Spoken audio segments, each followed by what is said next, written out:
समस्त भावी अध्यापक अध्यापिकाओं को मेरा सादर प्रणाम। आज हम इस वीडियो में बात करेंगे कि कैसे रीट पात्रता परीक्षा 2025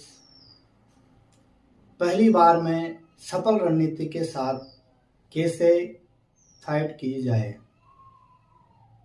जैसा कि आज हम इस वीडियो में देखेंगे कि जो रीट भर्ती होती है वह 150 अंकों की होती है, यानी 150 प्रश्न और 150 अंक होते हैं।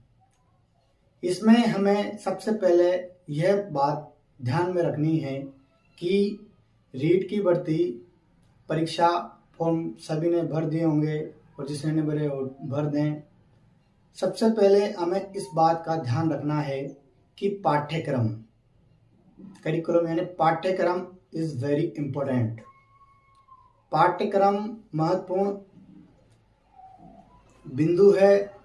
अगर आपके पास रीट का पाठ्यक्रम नहीं है तो बोर्ड की साइट पर जाकर पाठ्यक्रम को डाउनलोड करें और टॉपिक वाइज इसकी तैयारी करें। जो जो टॉपिक पाठ्यक्रम में दिए हुए हैं उसी टॉपिक को पढ़ें, अन्यथा और अर्थात ऐसा कोई भी टॉपिक न पढ़े जो उस पाठ्यक्रम में न दिया हो। टॉपिक वाइज गाइड है, उसके साथ गाइड ले ले, कोई कुछ भी ले ले, उसके माध्यम से टॉपिक पढ़े। रीट की भर्ती 150 अंकों की होती है। L1 में जो L1 के विद्यार्थी या L1 के भावी अध्यापक अध्यापिकाएं हैं वो 30 नंबर की तो साइकोलॉजी मनोविज्ञान आता है, 30 नंबर की मैथ आती है और 30 नंबर की पर्यावरण अध्ययन आती है। और बचे 2 लैंग्वेज, पहली लैंग्वेज जो हिंदी और सेकंड लैंग्वेज में 7 लैंग्वेज है जो अपन को सेलेक्ट करनी होती है।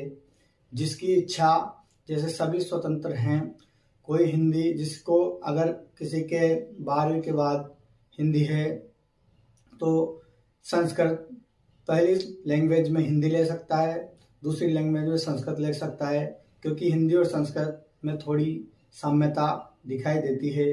और जो जिसके भाषा उसे अच्छी लगे सेकंड लैंग्वेज में, जैसे हिंदी होगी, संस्कृत होगी, अंग्रेजी होगी, उर्दू होगी, पंजाबी होगी, सिंध होगी, गुजराती होगी, ये 7 लैंग्वेज है। सेकंड लैंग्वेज में इनमें कोई सी भी आप ले सकते हैं।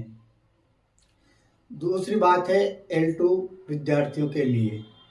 L2 में SST के विद्यार्थियों का पाठ्यक्रम, SST के विद्यार्थियों का जो पाठ्यक्रम है वो SST वाले जो 60 नंबर का पोर्शन है उसमें कोई बदलाव नहीं हुआ है। बदलाव हुआ है थोड़ा बहुत NEP 2020 ये टॉपिक जोड़ा है। इसमें 4-5 पॉइंट हैं। और जैसा कि आपको पता है साइकोलॉजी जो 30 नंबर की आती है, उसके बाद एक तो हिंदी है और संस्कृत है, 90 नंबर तो ये होगी L2 वालों के, और 60 नंबर की सब्जेक्ट होगी, साइंस होगी या SST होगी, कोई सिर्फ सब्जेक्ट होगी तो 150 नंबर की L2 वाले की बात होगी। पाठ्यक्रम के बाद हम बात करेंगे, जैसे कि पाठ्यक्रम अपने पास सिलेबस पढ़ा है, अब उसके बाद ऐसी क्या रणनीति रखे या ऐसी क्या तैयारी करें जिससे कि रीट पात्रता परीक्षा अच्छे अंकों से पास हो जाए। और तो सब पाठ्यक्रम अपने पास होना चाहिए। बेंच पर सबसे पहले पाठ्यक्रम अपने पास सामने रखें और टॉपिक वाइज उसे गाइड में एक एक टॉपिक वाइज लाइन लगाकर पाठ्यक्रम को पूरा करें। उसके बाद पाठ्यक्रम पूर्ण होने के बाद जो PYQ प्रीवियस ईयर क्वेश्चन होते हैं उनको टॉपिक वाइज लगाएं। जैसे कोई भी टॉपिक हो गया उसके PYQ लगाएं। PYQ लगाने के लिए बहुत सारी मार्केट में बुकें अवेलेबल है, जैसा मैंने दिशा 2022 का उपयोग किया था। और जैसे आपकी इच्छा है, जो भी आपको अच्छी लगे वो उसका प्रयोग कर सकते हैं।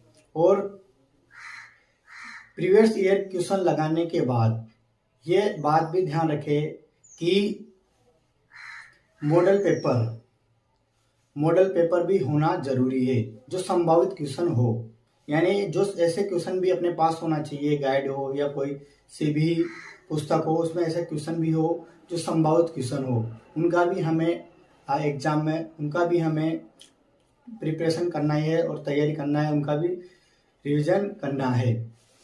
और मेजर पॉइंट है मेजर टेस्ट। सबसे बड़ी बात है मेजर टेस्ट। हम गलती क्या करते हैं लास्ट में, जब हम पात्र पद एग्जाम हॉल में बैठे रहते हैं तो हमारे बहुत सारी गलतियां होती है। हमें गोले बनने में, गोला तीसरे नंबर पे गोला बनना रहता है तो हम दूसरे नंबर पे गोला भर देते हैं। हमें गोला दूसरे नंबर पे बनना रहता है तो तीसरे नंबर पे गोला भर देते हैं।